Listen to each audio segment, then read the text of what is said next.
وبركاته.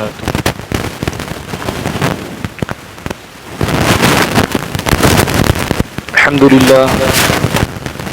لله رب العالمين، الصلاة والسلام على سيد الأنبياء والمرسلين وعلى آله وأصحابه وأتباعه وعترته أجمعين، أما بعد.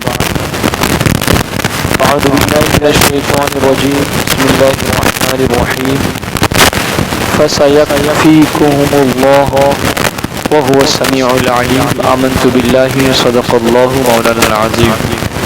آئیے ہم اور آپ اپنی اور ساری کائنات کا مرکز عقیدت قبلہ اطاعت کعبہ انقیاد ارواحنا فدا سبل السلام کے مرشد اعظم ہیں، یتیموں کے چارہ گر ہیں، اس نبی برحق کی مقدس بارگاہ میں اپنی عقیدت و محبت کا خراج کن الفاظ میں پیش کرتے ہیں جس طریقے سے پڑھاؤں میرے ساتھ سن کر پڑھیں. الصلاۃ والسلام علیک یا رسول اللہ، الصلاۃ والسلام علیک یا حبیب اللہ، الصلاۃ والسلام علیک یا نبی اللہ، الصلاۃ والسلام علیک یا نور اللہ، صلی اللہ تعالی علیہ وسلم. جمعہ کا دن ہے، ہم اور آپ خانہ خدا میں بیٹھے ہیں. اللہ تعالیٰ نے ہمیں توفیق عطا فرمائی، صحت و تندرستی توانائی عطا فرمائی، وقت دیا اور ہمارا احساس بیدار ہے، ہمارے شعور میں دینی بیداری موجود ہے، اور ہم نے اذان کے سنتے ہی مسجد میں آنا گوارا کیا. اللہ تعالیٰ ہمارے آنے کو اپنی بارگاہ میں قبول فرمائے. ہمارے اندر دینی شعور ہمیں خود دینی شعور پیدا کرنے کی اور اپنے اندر دینی بیداری پیدا کرنے کی ہم سب کو توفیق عطا فرمائے. جمعہ کے دن کی بڑی فضیلت ہے،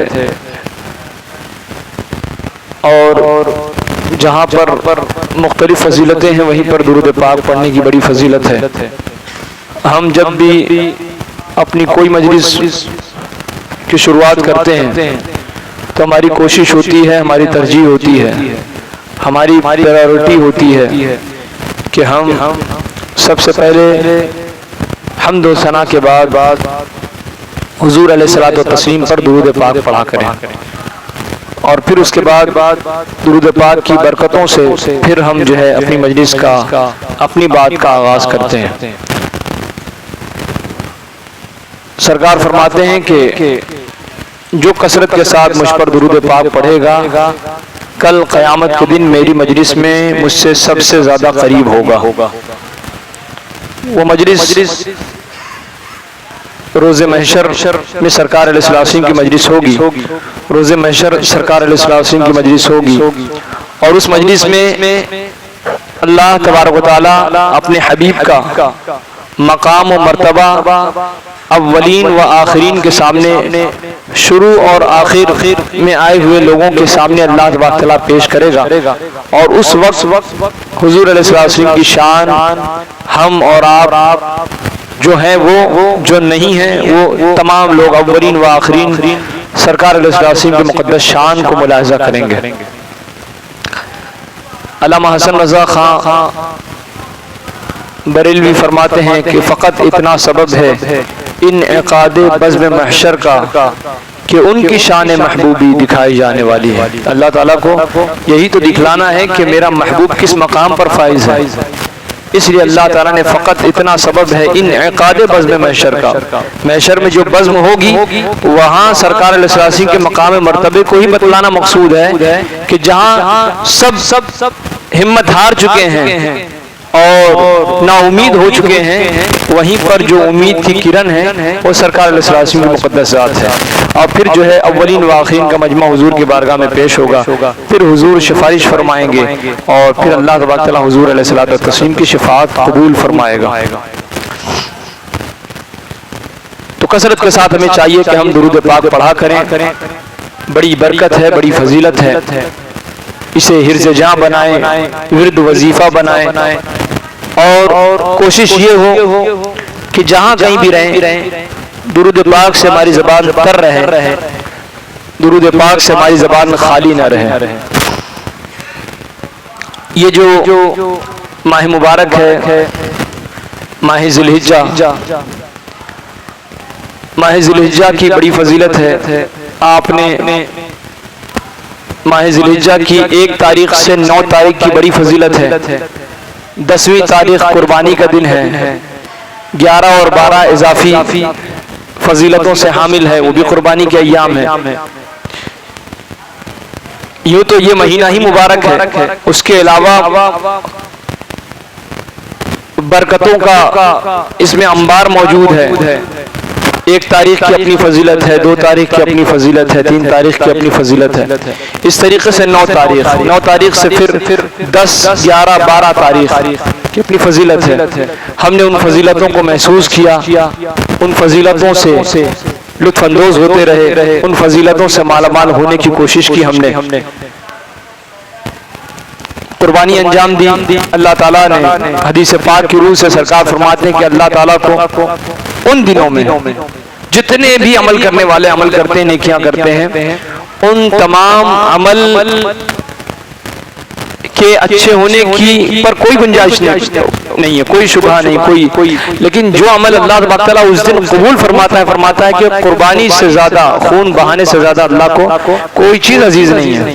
اس دن وہی اللہ تعالیٰ دیکھنا پسند کرتا ہے۔ تو ہم نے اس کار خیر کو انجام دیا، برکتیں ہم نے پائی، اس کی فضیلتوں سے مالا مال ہوئے۔ اسی مہینے کی 18 تاریخ کو عالم اسلام کی عظیم ہستی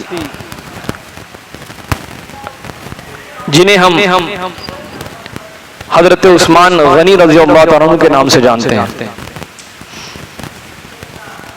بڑی ہی عظیم الشان، جلیل القدر، مختلف صفات کے حامل، اپنے دور کے اجلہ صحابہ میں سے تھے، مبارک صحابہ میں سے تھے، ان اصحاب میں سے تھے جن پر اللہ کے رسول صلی اللہ علیہ وسلم نے اپنی نگاہیں، اپنا دست قدرت پھیرا، اپنی نگاہوں سے انہیں جام محبت پلایا، ان کی تربیت فرمائی۔ یہ وہ اصحاب ہیں۔ اعلیٰ حضرت امام اہل سنت فرماتے ہیں کہ اہل سنت کا ہے بیڑا پار، اصحاب حضور نجم ہے اور ناؤ ہے عطرت رسول اللہ کی۔ صحابی کون ہے؟ صحابی کے مقام و مرتبے کا اندازہ ہم نہیں لگا سکتے، یا یوں لگائیں کہ سرکار علیہ الصلوۃ والتسلیم کی صحبت جسے ملی ہو،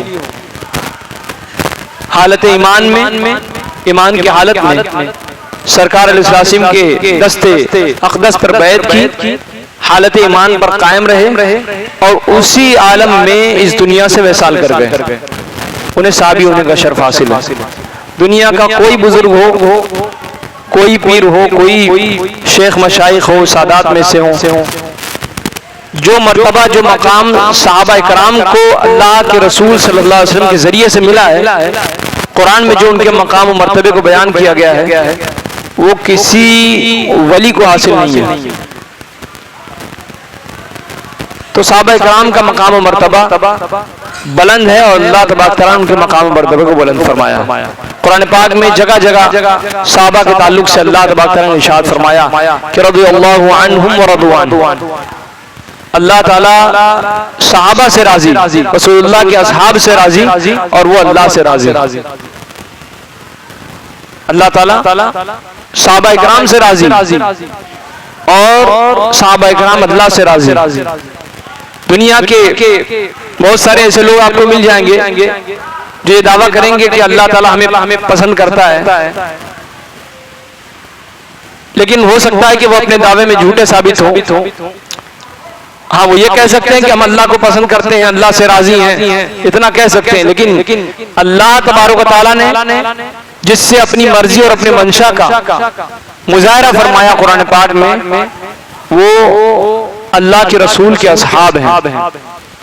اسی لیے اللہ کے رسول صلی اللہ علیہ وسلم نے ارشاد فرمایا کہ میری سنت کی اتباع کرو اور میرے صحابہ کے نقش قدم پر چلو، میری سنت کی اتباع کرو اور میرے صحابہ کے نقش قدم پر چلو، کیونکہ یہ صحابہ جو ہے یہ میرے طریقہ کار پر گامزن ہے، میرے طریقے پر گامزن ہے، اور یہ جہاں جہاں جائیں گے میرے نقش قدم کی ہی پیروی کرتے جائیں گے اور میرے نقش قدم کی کا ہی پیغام سناتے جائیں گے۔ اس لیے اللہ کے رسول نے صحابہ اکرام رضوان اللہ تعالی علیہم اجمعین کے حوالے سے ہمیں ذہن دیا کہ اللہ کے رسول کے صحابہ جو ہیں ان کے تعلق سے بدگمانی اختیار مت کرو، انہیں اپنے دنیاوی غرض و غائب کے لیے استعمال نہ کرو۔ اللہ اللہ فی اصحابی لا تتخذهم غرضا من بعدی، سرکار فرماتے ہیں کہ میں اس دنیا سے وصال کر جاؤں، اس دنیا سے چلا جاؤں، رخصت ہو جاؤں، اس کے بعد بھی میرے صحابہ موجود ہوں گے جنہوں نے میری جلوت خلوت دیکھی ہے، جنہوں نے مجھ سے تربیت پائی ہے، جنہوں نے میرے نور سے روشنی حاصل کی ہے، وہ روئے زمین پر موجود ہوں گے، وہ میری نیابت کا کام انجام دیں گے۔ تو ضروری ہے تم پر کہ تم صحابہ کرام کے حوالے سے بہت محتاط رہنا۔ اللہ اللہ اللہ تبارک تعالیٰ کے حوالے سے کہ اللہ اللہ فی اصحابی، کہ اللہ سے ڈرنا میرے صحابہ کے معاملے میں۔ اللہ اللہ فی اصحابی، جب میرے صحابہ کا ذکر کرنا تو ڈر کے محتاط رہ کے کرنا، ایسا نہ ہو کہ بے ادبی ہو جائے، بدتمیزی ہو جائے، کوئی ایسا نہ ہو کہ ان کے مقام و مرتبے کا پاس و لحاظ نہ ہو، کچھ کا کچھ کہہ جاؤ۔ سرکار نے فرمایا لا تتخذوهم غرضا من بعدی، کہ تم اپنے دنیاوی مقصد غرض و غایت کے لیے انہیں استعمال مت کرنا۔ آج بہت سارے لوگ ہیں جنہوں نے صحابہ کرام پر الزام تراشیاں شروع کر دی ہیں، نہ جانے کہاں کے کہاں واقعات الٹے سیدھے پڑھ لیا ہے، من گھڑت روایتیں پیش کرتے ہیں، اور صحابہ کرام کے جو اجتہادی خطا ہے جو ان کی زندگی میں جو انہوں نے کوششیں کی، اور ان کوششوں میں بظاہر انہیں ثواب ملنا ہے، لیکن اس پر بھی بہت سارے لوگوں نے صحابہ کرام کو نشانہ بنایا کہ ایسا نہیں، ایسا کرنا تھا، انہوں نے ایسا کر دیا۔ یہ اصول یاد رکھیں کہ صحابہ کرام میں صحابہ کرام کو اللہ تعالیٰ نے اتنے اختیارات دیے ہیں کہ ہر اصحابی، ہر صحابی رسول عدول ہے، عادل ہے، انصاف پسند ہے، جو تربیت اللہ کے رسول نے انہیں فرمائی ہے اسی تربیت میں رہ کر وہ دنیا کے ساتھ انصاف کا نظام قائم رکھتے ہیں اور انصاف کے نظام کو پسند کرتے ہیں اور اسی نظام کو لاگو کرتے ہیں۔ اللہ کے رسول کے ظاہری حیات میں بھی جہاں جہاں اللہ کے رسول نے صحابہ کرام کو بھیجا، بطور خاص حضرت معاذ بن جبل کے تعلق سے روایت ہے کہ ملک شام بھیجا، ملک شام جب بھیجا تو فرمایا کہ معاذ جب تمہارے پاس وہاں کے لوگ، جب تم جا رہے ہو ملک شام جا رہے ہو، وہاں کے لوگوں کے مسائل تمہارے پاس آئیں گے، وہاں کے لوگوں کی ضرورتیں آئیں گی، شرعی ضروریات ہوگی، تم کیا کرو گے اس وقت؟ تو قربان جائیے اللہ کے رسول کے صحابی حضرت معاذ بن جبل رضی اللہ تعالیٰ عنہ ارشاد فرماتے ہیں کہ یا رسول اللہ، اگر ایسے کوئی مسائل میرے پاس آئیں گے تو میں سب سے پہلے اللہ کے کلام، اللہ کی کتاب سے فیصلہ کروں گا، اللہ کی کتاب سے فیصلہ کروں گا، دیکھوں گا کہ اللہ کے کلام میں جو مسئلہ آیا ہے، جو مسائل ہیں، ان کا حل اللہ کی کتاب میں موجود ہے، اور اگر مجھے مل جائے، موجود تو ہے ہی ہے۔ صحابی رسول فرماتے ہیں کہ اگر میں تلاش کروں گا اس میں، اور اگر میری قوت، میرے استنباط کی طاقت، میرے فہم و فراز کی طاقت اگر اسے پا لے، سمجھ جائے، تو واہ میں اللہ کی کتاب سے فیصلہ کروں گا، اور اگر نہ کر سکا، میری نگاہ، میری بصیرت، میرا ادراک، میرا استنباط، میرا مسئلہ نکالنے کا طریقہ اگر ادھورا رہ گیا اور اللہ کے کلام سے میں نے مسئلے لوگوں کے مسائل حل نہ کیے تو پھر میں اللہ کے رسول کی سنت کو اختیار کروں گا، اللہ کے رسول کی سنت کو اختیار کروں گا، یا رسول اللہ آپ کی سنت کو اختیار کروں گا، دیکھوں گا کہ اس مسئلے کا حل آپ کی سنت میں موجود ہے یا نہیں، تلاش کروں گا، دیکھوں گا اور لوگوں کے مسائل کو حل کرنے کی کوشش کروں گا۔ پھر حضرت معاذ بن جبل فرماتے ہیں کہ اگر میں اس میں بھی نہ پایا، میری فہم و فراست نہ پا سکی، میں نہیں پا سکا اس میں حاصل نہ کر سکا، مسئلہ نہ مل سکا مجھے، تو اس کے بعد جو ہے میں اجتہاد کروں گا، کوشش کروں گا، اجتہاد کروں گا، قرآن بھی حدیث بھی ان دونوں کو رکھتے ہوئے پھر اجتہاد کروں گا، کوشش کروں گا اور اس مسئلے میں کوئی فیصلہ نکالنے کی کوشش کروں گا۔ صحابی رسول ہے، اللہ نے وہ اللہ کے رسول کے ذریعے سے انہیں یہ اختیارات حاصل ہیں کہ جس مسئلے میں چاہیں صحابی رسول اپنی رائے قائم کر سکتے ہیں۔ فرماتے ہیں حضرت معاذ بن جبل کہ پھر اس کے بعد میں اجتہاد کروں گا۔ تو سرکار نے فرمایا کہ الحمدللہ الذی وفق رسول اللہ لما یحب و یرضی، کہ اللہ تعالیٰ کا لاکھ لاکھ شکر ہے کہ جس نے رسول اللہ کے فرستادہ کو بہتر توفیق عطا فرمائی اور اس عمل کی توفیق عطا فرمائی جس سے اللہ راضی ہوتا ہے۔ یہ ان کے جملے تھے۔ اس سے آپ اندازہ فرمائیں کہ صحابہ کرام اپنی زندگی میں کتنے محتاط رہتے تھے، کتنا زبردست قرآن اور حدیث کے پابند ہوا کرتے تھے، ان کا کوئی فیصلہ قرآن و حدیث کے خلاف نہیں ہوتا تھا اور وہی کرتے تھے جو حق ہوتا تھا، اور اگر اللہ کے رسول کی بارگاہ میں وہ باتیں پیش کی جاتی تھی تو اللہ کے رسول انکار نہیں فرمایا کرتے تھے، بلکہ صحابی رسول کے اس عمل کی سرکار داد دیا کرتے تھے۔ تو یہ ہے وہ صحابی۔ ہمیں چاہیے کہ ہم صحابہ کے نقش قدم پر چلنے کی کوشش کریں۔ سرکار فرماتے ہیں کہ میری پیروی کرو اور بطور خاص خلفائے راشدین کی پیروی کرو۔ خلفائے راشدین کون ہیں؟ وہ چار خلیفہ جو یکے بعد دیگر سرکار علیہ الصلوۃ والتسلیم کے بعد روئے زمین پر سرکار علیہ الصلوۃ والتسلیم کی نیابت کا، ان کے خلیفہ ہونے کی ذمہ داری انجام دی، اور ذمہ داری کے ساتھ ذمہ داری انجام دیا آپ نے حساس طریقے سے۔ وہ صحابہ اکرام نے اللہ کے رسول کی جانشینی کو اختیار کیا اور جانشینی کا اہم فریضہ انجام دیا۔ یکے بعد دیگر حضرت صدیق اکبر رضی اللہ تعالیٰ عنہ اسلام کے پہلے خلیفہ، سرکار علیہ السلام کے وصال کے بعد حضرت صدیق اکبر رضی اللہ تعالیٰ عنہ۔ پوری امت کا اتفاق ہے کہ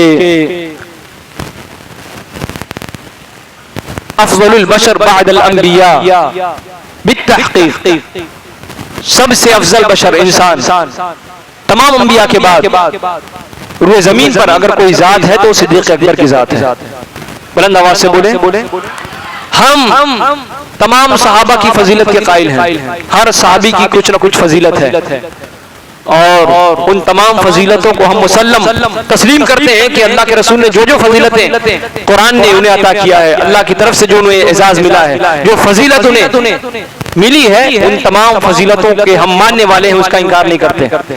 لیکن مقام و مرتبے کے لحاظ سے افضلیت جو فضیلت جناب صدیق اکبر کی ہے وہ کسی اور کو حاصل نہیں ہے۔ تو صدیق اکبر روئے زمین پر سب سے پہلے خلیفہ سرکار علیہ السلام کے بعد، اور اس کے بعد حضرت عمر رضی اللہ تعالیٰ عنہ، اور پھر اس کے بعد بالترتیب تیسرے خلیفہ حضرت عثمان غنی رضی اللہ تعالیٰ عنہ۔ آج انہی کے حوالے سے کچھ باتیں آپ کی خدمت میں پیش کروں۔ حضرت عثمان غنی رضی اللہ تعالیٰ عنہ کا نام عثمان ہے، کنیت ابو عبداللہ ہے، اور ابو عمرو بھی کہتے ہیں، اور آپ کا لقب ذو النورین ہے۔ مچل کے کہیں ذو النورین کی وجہ کیا ہے، کیوں ذو النورین نام دیا گیا؟ تو اس کی وجہ تسمیت یہ ہے کہ سرکار علیہ الصلوۃ والتسلیم نے یکے بعد دیگر، ایک کے بعد دوسرا آپ کی صاحبزادی جناب رقیہ رضی اللہ تعالیٰ عنہ کو آپ نے حضرت عثمان غنی رضی اللہ تعالیٰ عنہ کے نکاح میں دیا. اور پھر اس کے بعد حضرت رقیہ رضی اللہ تعالیٰ عنہ جب وصال کر گئی، چونکہ حضرت عثمان غنی اسلام میں پہلی ہجرت کا جب موقع آیا، کفار قریش نے جب مسلمانوں کا جینا دوبر کر دیا تو اللہ کے رسول کا حکم ہوا سرکار عثمان غنی رضی اللہ تعالیٰ عنہ کو کہ ایسا ہے کہ حکم ہوا ہے اللہ کا کہ اب ہجرت کی جائے. تو سب سے پہلی ہجرت جو ہے وہ حبشہ کی طرف ہجرت تھی. آج جسے حبشہ نیگریٹو کہتے ہیں، وہ حبشہ، تو حبشہ کی طرف پہلی ہجرت کی گئی. اور اس میں سب سے اوائل میں شروع میں جانے والے لوگوں میں حضرت عثمان غنی رضی اللہ تعالیٰ عنہ. آپ اپنی زوجہ جناب رقیہ کو لے کر اس ہجرت میں شریک ہوتے ہیں. اور پھر اس کے بعد جب حکم ہوا کہ پھر مکہ پاک کو پھر واپس آیا جائے تو پھر حضرت عثمان غنی رضی اللہ تعالیٰ عنہ مکہ لے کر آتے ہیں. اور پھر اس کے بعد دوسری ہجرت کے موقع پر حضرت رقیہ رضی اللہ تعالیٰ عنہ کا وصال ہو جاتا ہے. تو سرکار علیہ الصلوۃ والتسلیم جناب رقیہ کے بدلے میں پھر اپنی صاحبزادی جناب کلثوم کا نکاح حضرت عثمان غنی سے فرماتے ہیں. تو سرکار خود نور ہے اور سرکار سے جس کو نسبت ہو جائے وہ نور ہو جاتا ہے. تو سرکار علیہ السلام نے ایک نور تو پہلے عطا کیا تھا جناب عثمان غنی کو، دوسرا نور بھی آپ نے عطا فرما دیا. اس لیے ذو النورین کہتے ہیں، دو نور والے. سرکار علیہ السلام کی دو بیٹیاں، دو صاحبزادیاں یکے بعد دیگر. جناب رقیہ کا وصال ہوا، ان کے انتقال کے بعد اللہ کے رسول نے جناب کلثوم کا نکاح آپ سے فرما دیا. تو دو صاحبزادیاں آپ کے نکاح میں آئی. سرکار فرماتے ہیں کہ اگر ایک روایت کے مطابق جناب علی رضی اللہ تعالیٰ عنہ فرماتے ہیں کہ سرکار علیہ السلام نے فرمایا کہ اگر میرے پاس 40 بیٹیاں ہوتی تو یکے بعد دیگر جناب عثمان کے نکاح میں دے دیتا. اور ایک روایت کے مطابق سرکار کا قول نقل کیا جاتا ہے کہ اگر میرے پاس 10 بیٹیاں ہوتی تو یکے بعد دیگر ایک کے بعد دوسری جناب عثمان کے نکاح میں دے دیا ہوتا. یہ وہ سرکار علیہ السلام کی محبت، ان کی عقیدت تھی جناب عثمان غنی سے. جناب عثمان غنی کے والد کا نام عفان اور والدہ کا نام عروہ تھا، جو حضور نبی کریم صلی اللہ علیہ وسلم کی سگی پھوپھی ام حکیم کی بیٹی تھی. اور حضرت عثمان غنی کا تعلق قبیلہ قریش سے تھا. اور بنو امیہ جو قبیلہ قریش کے بعد بڑے خاندانوں میں شمار کیا جاتا تھا، اس سے بھی آپ کا تعلق تھا. حضرت عثمان غنی رضی اللہ تعالیٰ عنہ کا جو سلسلہ نسب ہے یہ حضور علیہ السلام کے دادا عبد مناف میں جا کر آپ کا سلسلہ نسب حضور علیہ السلام کے خاندان سے مل جاتا ہے. تو پتہ یہ چلا کہ حضور کے خاندان سے آپ کا پرانا تعلق ہے.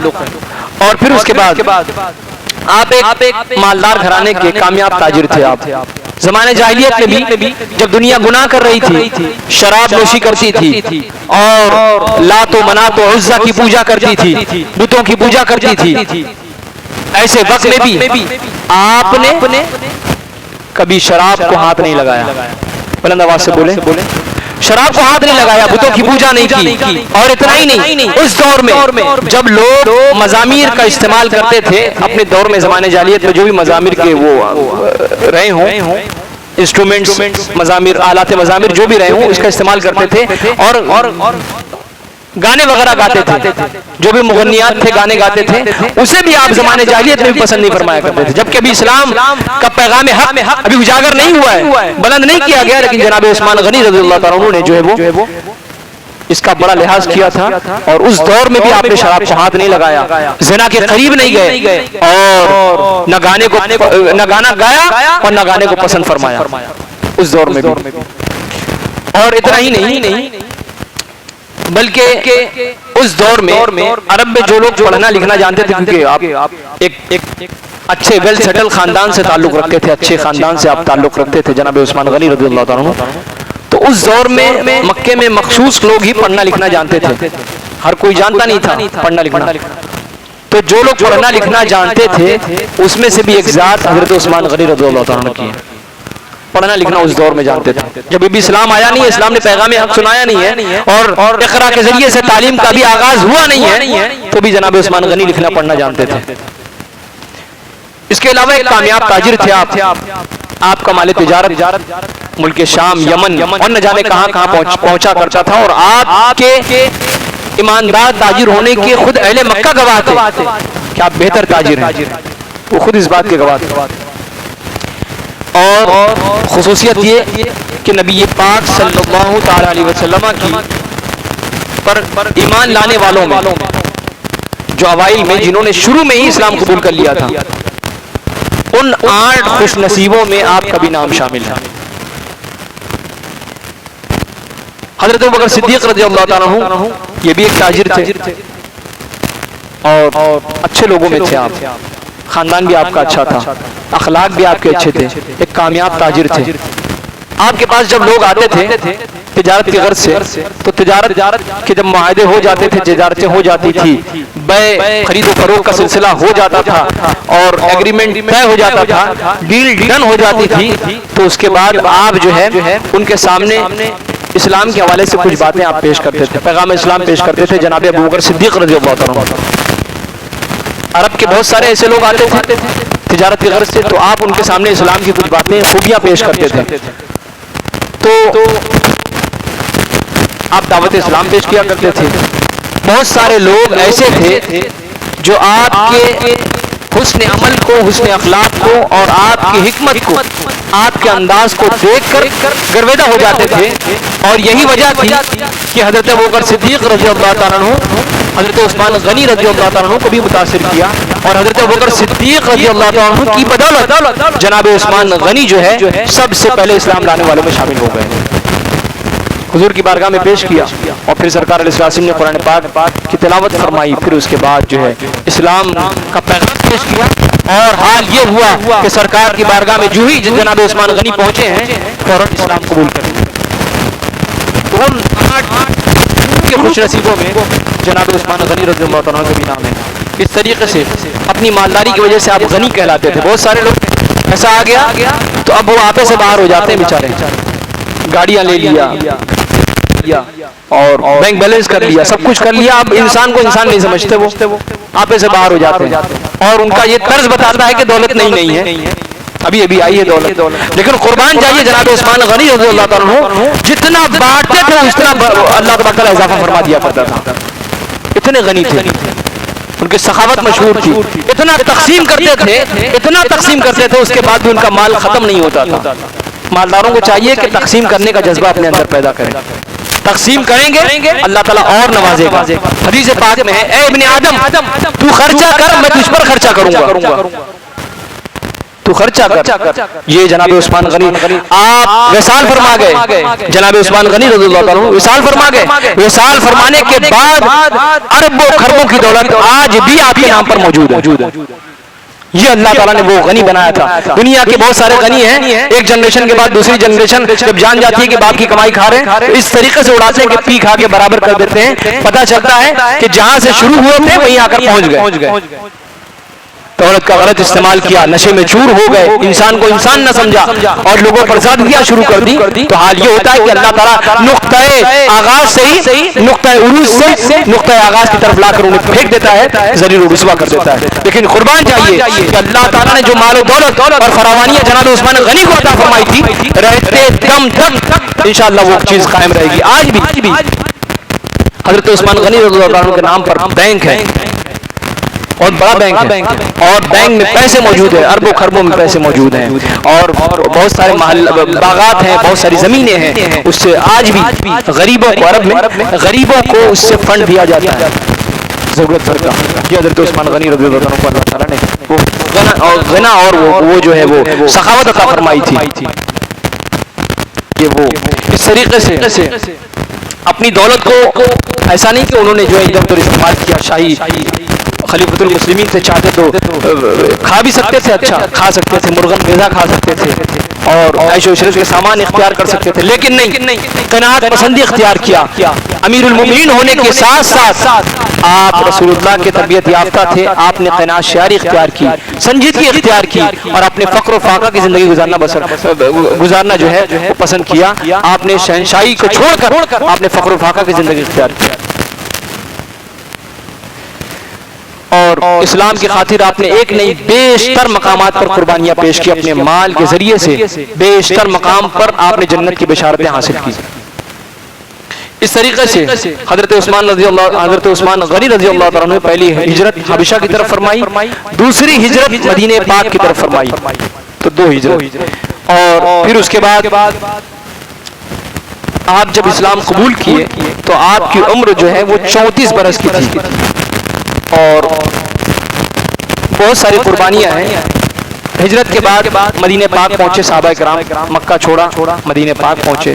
مدینہ پاک پہنچنے کے بعد پانی کی دشواریاں، جو پانی تھا وہ بڑا ہی نمکین پانی تھا، پینے لائق نہیں تھا، کیسے پیئیں گے؟ یہیں ہم کبھی کبھی بورنگ اگر وہ کھودتے ہیں پھر پانی نکلتا تو کبھی کبھی ایسا ہوتا ہے کہ پینے لائق نہیں رہتا۔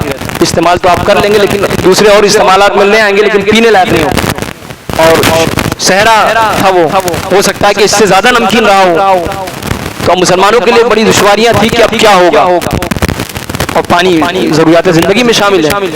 تو حضرت عثمان غنی رضی اللہ تعالیٰ عنہ نے اس موقع پر بیر روما نامی وہ کنواں خریدا اور مسلمانوں کے نام پر وقف کر دیا۔ وہ کنواں جو ہے وہ صاف شفاف پانی دیتا تھا، میٹھا پانی دیتا تھا، صحابہ کرام اس سے لطف اندوز ہوتے رہے، اور اس طریقے سے وہ ایک یہودی اس کا مالک تھا، آپ نے اسے خریدا اور مسلمانوں کے لیے وقف کر دیا۔ اس طریقے سے جنگ تبوک کے موقع پر مسلمانوں کو جنگ کے آلات اور جنگ کی تیاری کے لیے پیسے کی ضرورت تھی، مال اور دولت کی ضرورت تھی، بغیر اس کے کچھ ہو نہیں سکتا تھا۔ تو قربان جائیے جناب عثمان غنی رضی اللہ تعالیٰ نے اپنے مال کا 1/3 حصہ مسلمانوں پر خرچ کر دیا، مال کا 1/3 حصہ 1/3۔ اور اس طریقے سے بیشتر مقامات پر آپ رسول اللہ صلی اللہ علیہ وسلم کے ساتھ مختلف جنگوں میں، بلکہ تمام جنگوں میں آپ شریک رہے سوائے جنگ بدر کے، کیونکہ اس موقع پر آپ کی اہلیہ جو ہے وہ بیمار تھی، علیل تھی، اور سرکار علیہ السلام نے حکم فرمایا تھا کہ آپ عیادت کریں، اور ان کے ساتھ رہنا اس وقت ضروری ہے، اور گھر کی دیکھ بھال کرنا بھی ضروری ہوتا ہے، تو سرکار علیہ السلام نے جو انہیں منع فرمایا تھا۔ اس طریقے سے آپ نبی پاک صلی اللہ تعالیٰ علیہ وسلم کے جو معزز صحابہ کرام ہیں، خلفائے راشدین حضرت ابو بکر صدیق رضی اللہ تعالیٰ عنہ اور حضرت عمر رضی اللہ تعالیٰ عنہ کے دور خلافت میں آپ ان کے اہم مشیر رہے، جب بھی کوئی معاملہ ہوتا تو وہ دونوں صحابہ کرام آپ سے بطور خاص مشورے کرتے اور آپ کے مشورے کے بعد فیصلہ طے کرتے۔ یہ وہ عظیم ہستی ہے۔ اس طریقے سے جانشینی کی بات آئی تو حضرت عمر رضی اللہ تعالیٰ عنہ نے جو ہے وہ حضرت عمر رضی اللہ تعالیٰ عنہ کی شہادت کے بعد حضرت عمر رضی اللہ تعالیٰ عنہ نے اجلہ صحابہ بڑے 6 صحابہ کرام کو بلایا، بلانے کے بعد کہا کہ ایسا ہے کہ اب اور تب میں اس دنیا سے چلا جاؤں گا، معاملہ خلیفۃ المسلمین کی ہے، امیر المومنین ہونے کی ہے، مسلمانوں کا خلیفہ کون بنے گا میرے بعد؟ آپ نے 6 لوگوں کو متعین فرما دیا اور ان 6 لوگوں سے کہا کہ آپ جو ہے یہ 6 لوگ آپس میں فیصلہ کر کے کسی ایک ذات پر متفق ہو جائیں اور انہیں جو ہے مسلمانوں کا خلیفہ تسلیم کر لیں۔ وہ 6 اہم اور معزز شخصیتیں تھیں، اور پھر آخر میں وہ ان میں سے 3 شخصیتوں پر اتفاق ہوا، 3 میں سے ایک نے کہا کہ میں بھی اس لائق اپنے آپ کو نہیں سمجھتا، پھر 2 پر اتفاق ہوا، 2 کو رکھا گیا، پھر اس کے بعد 2 کے حوالے سے پورے مدینے پاک میں جو ہے جو لوگ موجود تھے صحابہ کرام ان سے پوچھا گیا کہ آپ کی رائے کیا ہے، آپ کی رائے کیا ہے۔ اس طریقے سے شورا ہوا، مجلس شورا کے بعد یہ طے ہوا کہ اس وقت مسلمانوں کے خلیفہ حضرت عثمان غنی رضی اللہ تعالیٰ عنہ ہوں گے، اور لوگوں نے ان کی بیعت پر اتفاق کر لیا، اور مسلمانوں کے مشورے سے تیسرے خلیفہ حضرت عثمان غنی رضی اللہ تعالیٰ عنہ ہوئے۔ اس طریقے سے آپ کے زمانے میں بے شمار اسلامی سلطنت اور اس کی حدیں، بے شمار فتوحات ہوئے اور ایکسپینڈ ہوئی، بڑی وسیع ہوئی۔ حضرت عمر رضی اللہ عنہ کے زمانے میں جو فتوحات کا سلسلہ جاری تھا وہ تھم گیا تھا, لیکن حضرت عثمان غنی رضی اللہ تعالیٰ عنہ کے بعد, حضرت عمر رضی اللہ تعالیٰ عنہ کے بعد حضرت عثمان غنی رضی اللہ تعالیٰ عنہ نے اسی میں اضافہ فرمایا اور بے شمار فتوحات کا سلسلہ جاری رہا. اور پھر اس کے بعد بڑے بڑے فتوحات ہوئے آپ کے زمانے میں. ایران میں بہت سارے ایسے علاقے تھے جو فتح نہیں ہو سکے تھے, حضرت عمر رضی اللہ تعالیٰ عنہ کے زمانے میں آپ نے فتح فرمایا اس طریقے سے. اور طرابلس ایک علاقہ ہے, وہاں فتح کیا گیا. اس طریقے سے بے شمار معاملات وہاں پر ہوئے. ساتھ ہی ساتھ مسلمانوں نے بری جنگیں کی تھی, زمینی جنگیں کی تھی.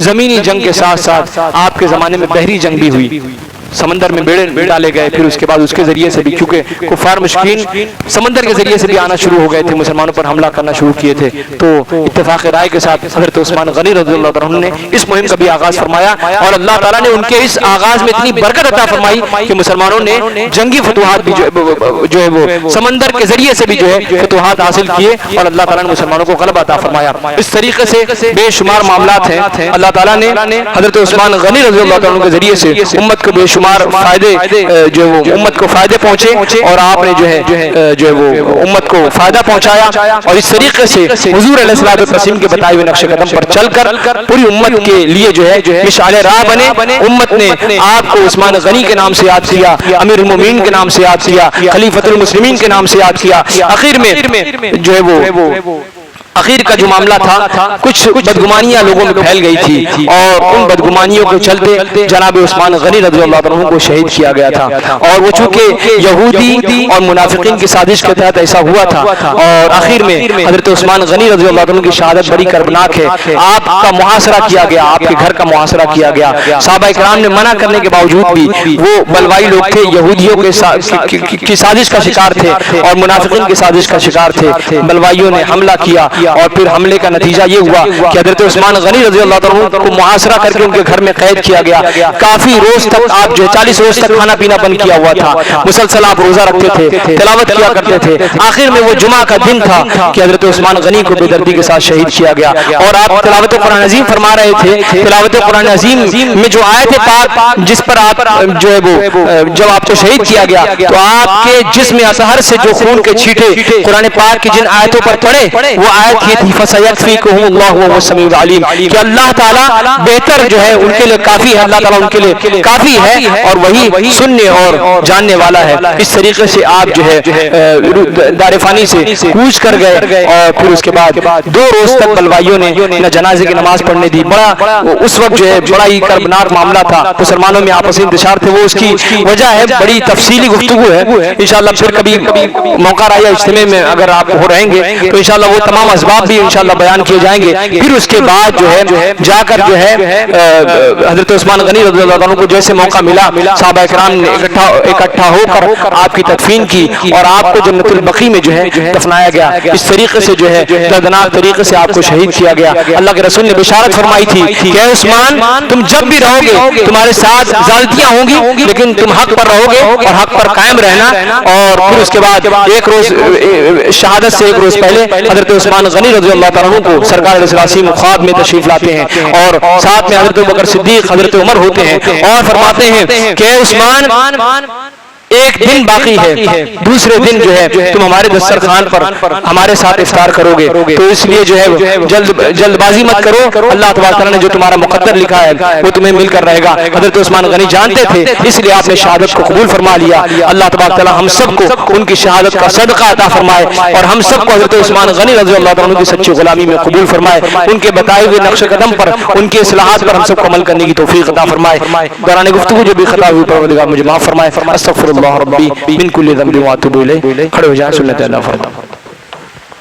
اور ایک ضروری بات ہے کہ